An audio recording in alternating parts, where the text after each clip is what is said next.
दुल्हन।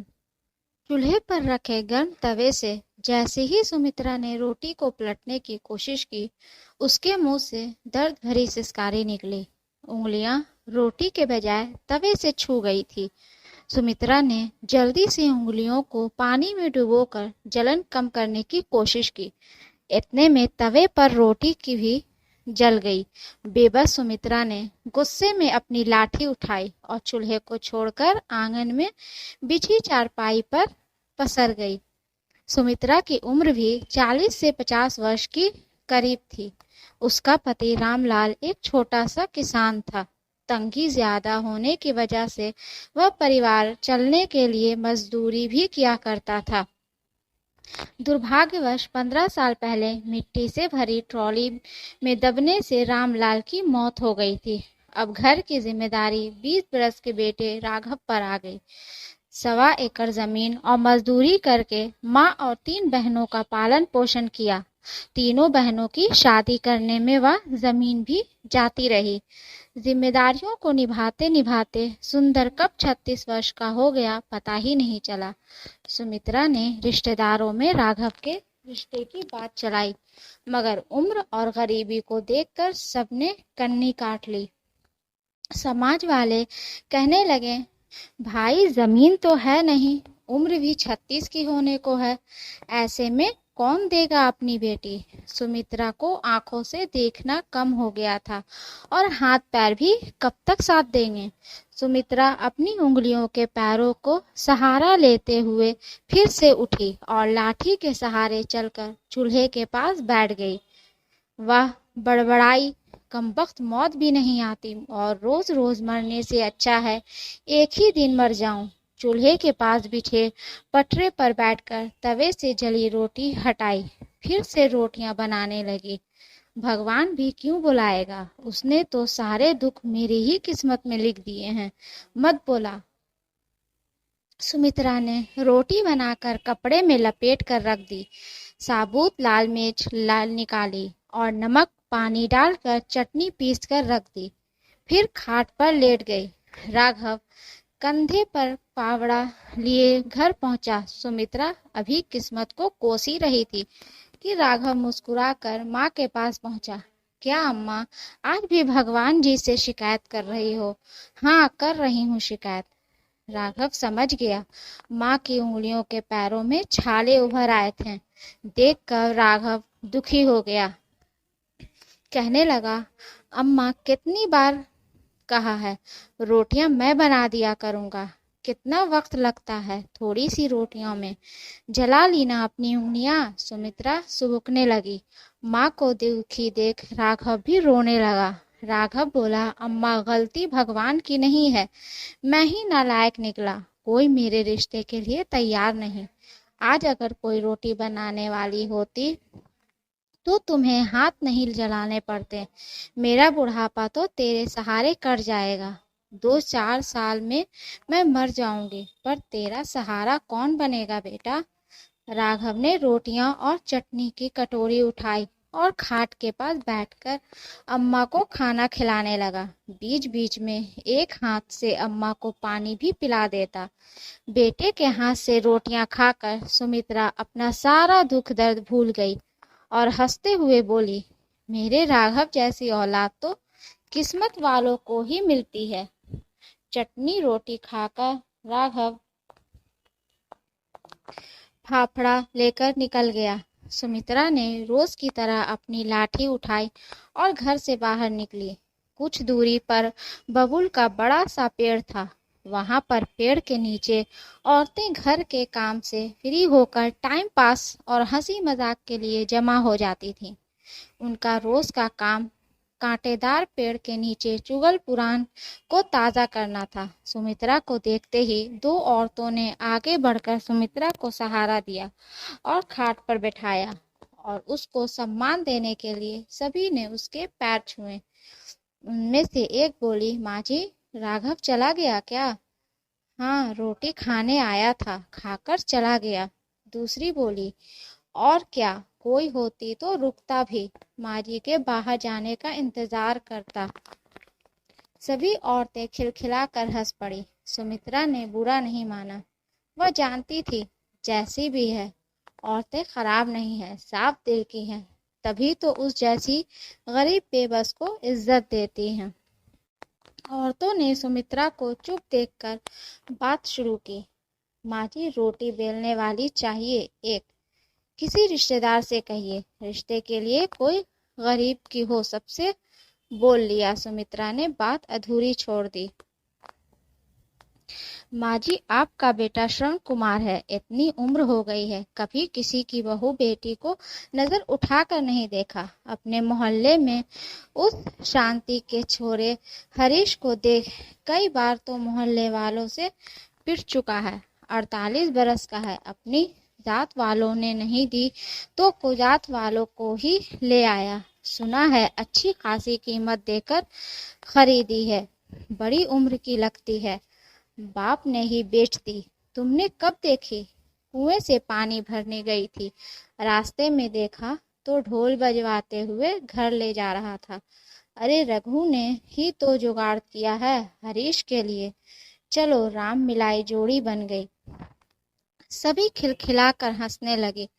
औरतों की बात शरारती होने लगी थी। सुमित्रा उठकर लाठी टेकते हुए घर आ गई। मन में बेचैनी हो रही थी।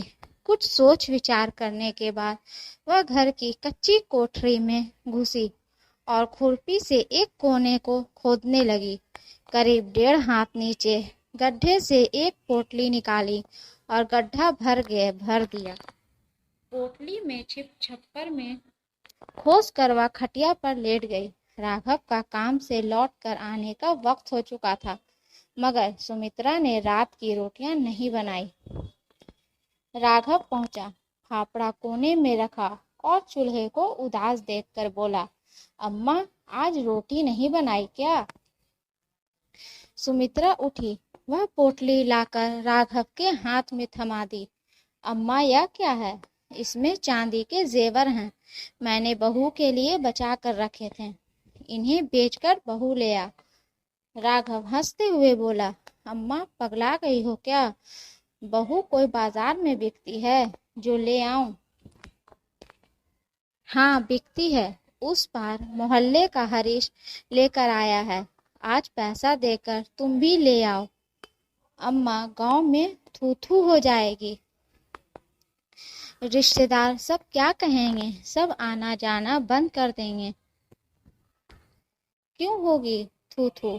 इतनी ही चिंता है रिश्तेदारों को तो क्यों नहीं करा देते तुम्हारा ब्याह? किसी ने पूछा है आज तक तुझसे? मरते मरते उंगलियां जलाऊं मैं, जीते जी सुख नहीं देखा, बिना पोता पोती को मुंह देखे मारना चाहता है मुझे। सुमित्रा रो पड़ी। अम्मा के आंसू राघव से नहीं देखे गए। नर्म आवाज में बोला, अम्मा, रो मत, तू जैसा कहेगी वैसा करूंगा, तेरे सिवाय मेरा है ही कौन दुनिया में, अब चुप हो जा। राघव की बात सुनकर सुमित्रा के आंसू थम गए। वह ऐसे खुश हुई जैसे बेटे की सगाई पक्की हो गई हो, जैसे बहू आने ही वाली है। सुमित्रा की खुशियों को पंख लग गए। पूरी उमंग के साथ उठी और झटपट खाना बनाया। सुबह होते ही राघव साइकिल लेके बाजार गया। वापस लौटकर उसने माँ के हाथ पर 13,000 रुपये रख दिए। सुमित्रा ने पूछा, बस इतने ही? अम्मा, चांदी का भाव ही क्या है, सुनार ने काट कर इतने ही दिए, इतने में बहू कैसे आएगी? मैं क्या जानूं, तुमने कहा तो बेच आया, अब मैं नहीं जानता। सुमित्रा बोली, तू रघु से बात कर, कोई ना कोई रास्ता निकल आएगा। सुमित्रा की आंखों में पनप रहे सपने मुरझाने लगे। गरीबी की खाई में उसकी हसरतें फिसलती और मरती रहीं। गरीबी ना होती तो राघव के पिता मिट्टी में दबकर क्यों मरते? राघव अपनी उम्मीदों को क्यों दफन करता? झोपड़ी में मायूसी ना होती। दादी कहने लगी, तोतली आवाज गूंजती, गरीबी ने सब उम्मीदें खत्म कर दी थी। गरीबी एक बार फिर सपने में के आकर लेने से पहले ही रोड़ा बन गई। राघव खुद की किस्मत को कोस रहा था। अम्मा को बुढ़ापे में सुख न दे सका। 13,000 में भैंस नहीं आती, बहू कहाँ से आएगी? उम्मीद तो नहीं थी, लेकिन अम्मा की जिद की खातिर राघव रघु के घर पहुंचा। कुंडी ठकठकाई। रघु लंगड़ाते हुए बाहर निकला और पूछने लगा, राघव तुम यहाँ कैसे? बस ऐसे ही भैया, आओ बैठो। काफी देर तक इधर उधर तक बातें करने के बाद भी राघव के मुंह से असली बात नहीं निकली। रघु ने मसला भांप लिया। बोला, राघव तुम्हारे ब्याह का क्या हुआ? कुछ बात बनी? नहीं भैया, इसी आस से आपके पास आया हूँ। आस से? मतलब? भैया, जैसे हरीश को औरत दिलाई है, वैसे मुझे पर भी मेहरबानी कर देते। रघु को झटका लगा। वह गुस्से में बोला, राघव तुम क्या समझते हो मुझे? मैं औरतों की दलाली करता हूँ क्या? अरे नहीं भैया, मुझ पर यह पाप न चढ़ाओ। किसी का घर बसाना पुण्य का काम है। स्वार्थ की दुनिया में आप भगवान से कम नहीं हैं। भगवान से तुलना होते ही रघु का गुस्सा हवा हो गया। वह गर्व के साथ बोला, वह सब ठीक है राघव, पर कोई बाप अपनी बेटी यूं ही नहीं देता। उसकी 10 मजबूरी और बेबसी होती है। उसके बदले पैसा लेता है। कितने पैसा लेगा भैया?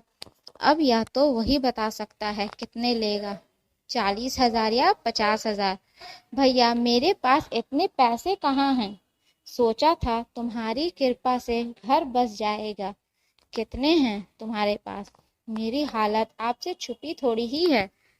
10,000 हैं। देखो राघव, अम्मा के बुढ़ापे के खातिर मैं किराए विराए का खर्चा छोड़ भी दूं तो भी 25,000 से कम बात नहीं बनेगी। सोच लो। भैया अम्मा की खुशी के खातिर ही तो बहू चाहिए। मरते मरते अच्छे दिन देख लेगी। रघु कुछ देर मौन रहने के बाद सोच कर बोला, अम्मा की खुशी की बात है तो एक काम कर सकता हूँ। जिंदगी भर के लिए ना सही, कुछ सालों के लिए खरीद लो। 5 साल के लिए उधार दिला दूंगा। अम्मा इससे ज्यादा जिएगी नहीं। राघव को झटका लगा। कुछ साल के लिए? मैं तो जीवन भर किसी की बेटी को सम्मान पूर्ण जीवन देना चाहता हूँ। राघव चिंता में डूब गया। फैसला कठिन था। मन तो हुआ कि मना कर दे, मगर तभी अम्मा के चेहरे पर तैरती मुस्कान याद आ गई। भैया अगर मैं 5 साल बाद पूरा पैसा दे दूं तो फिर तुम्हारी? अगर नहीं दे पाए तो? वो रुकेगी नहीं, सोच लो। ठीक है भैया, पर अम्मा को मत बताना कि सिर्फ 5 साल के लिए है। दुखी हो जाएगी। बात पक्की हो गई। दूसरे दिन सुंदर ने 10,000 रघु को दिए और रघु वादे के मुताबिक 10 दिन के बाद 30 से 32 साल की औरत अपने घर ले आया। खबर पाकर राघव अम्मा के साथ रघु के घर पहुंचा। हाव भाव से मजबूर और सहमी सी नजर आती थी। नाम था नीलम। अम्मा तो देखते ही निहाल हो गई। खूब प्यार किया। उसी शाम बढ़िया साड़ी, शॉल, सैंडल और सजने संवरने की चीजों का बॉक्स लेकर दे दिया। राघव दुल्हा बन और गाजे बाजे के साथ नीलम को दुल्हन बनाकर अपने घर ले आया। गांव में हल्ला मच गया और थू थू होने लगी। यहाँ तक कि राघव के गांव में बाहर करने की ये बात होने लगी। सबने राघव को कोसना शुरू कर दिया। पास पड़ोस के लोग ने तो रिश्ता खत्म कर लिया, परंतु अम्मा के घर बरसों बाद खुशी आई थी। उसके पैर जमीन पर नहीं पड़ते थे। सबसे बेखबर अम्मा की खुशी का ठिकाना नहीं था। दूसरे ही दिन से नीलम ने चौका चूल्हा संभाल लिया। जितना सोचा था नीलम उससे भी ज्यादा अच्छी निकली। पानी भरकर लाती, कपड़े धोती और यहाँ तक कि सोने से पहले अम्मा के पैर दबाती। नीलम ने पूरे घर को बहुत अच्छे से व्यवस्थित कर दिया। नीलम के आने से घर स्वर्ग बन गया था। कुल मिलाकर हर तरीके से नीलम सुशील धर्मपत्नी साबित हुई। वक्त पंख लगाकर उड़ने लगा। 1.5 वर्ष बाद नीलम ने बेटे को जन्म दिया। राघव की सुनी जिंदगी में बहार आ गई और अम्मा को खिलौना मिल गया था। अब तो अम्मा की रंगत ही बदल गई। दिन भर पोते के साथ खेलती और हंसते हुए कहती, अब तो इसका ब्याह देखकर ही मरूंगी। दुखों के सागर में सुखों का टापू मिल गया। राघव मजदूरी से फुर्सत मिलते ही घर पहुंचता। नीलम कंधे से फाफड़ा लेकर रख देती, पानी देती, प्यार से खाना खिलाती। राघव बुरे दिन भूल गया। नीलम बोलती, कम थी, बच्चे की उछल कूद ने घर को खुशियों का आंगन बना दिया था। घर में प्यार और सुख की महक बस गई। देखते ही देखते 4 साल बीत गए। नीलम ने बिछड़ने का साल शुरू हो गया। राघव उदास रहने लगा। खूब मेहनत करने के बाद भी वह चंद हजार रुपए नहीं जुटा सका। एक दिन बीत रहा था। मजदूरी से जो मिलता वह 4 सदस्यों का पेट पालने में ही खत्म हो जाता था। जैसे जैसे वक्त बीत रहा था, राघव की बेचैनी भी बढ़ रही थी। गांव भर में काम तलाश करता रहता। जी तोड़ मेहनत करने के कारण सूख कर कांटा हो गया। शरीर जवाब दे रहा था। बीमार हुआ मगर काम पर जाता रहा। 10 महीने बीत गए। 2 महीने ही बचे थे। एक दिन अचानक आकर रघु सामने खड़ा हो गया और धमकी भरे अंदाज में बोला, राघव, 2 महीने बचे हैं, पैसे देते हो या? राघव ने गुस्से में बोला, खबरदार जो ऐसी बात की। नीलम मेरी जिंदगी है, मेरी सांस है, कोई अलग नहीं कर सकता। आइंदा ऐसी बात ना करना। रघु तो टूटा हुआ शातिर था। वह कमजोर की नब्ज दबाना जानता था। गुस्से से बोला, राघव, औकात में रहना। तुम जैसे 4 पति खड़े हो जाएंगे नीलम के। उसका पति और पूरे भेड़ियों की बिरादरी हंगामा कर देगी। जेल हो जाएगी तुम्हें। बीवी के चक्कर में अपने बेटे को भी खो दोगे। अम्मा जीते जी मर जाएगी।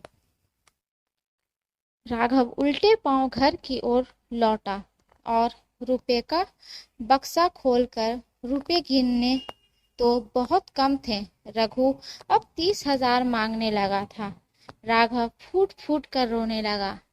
आवाज सुनकर अम्मा और नीलम दौड़ी आई। पूछने लगी, क्या हुआ राघव? राघव रोए जा रहा था।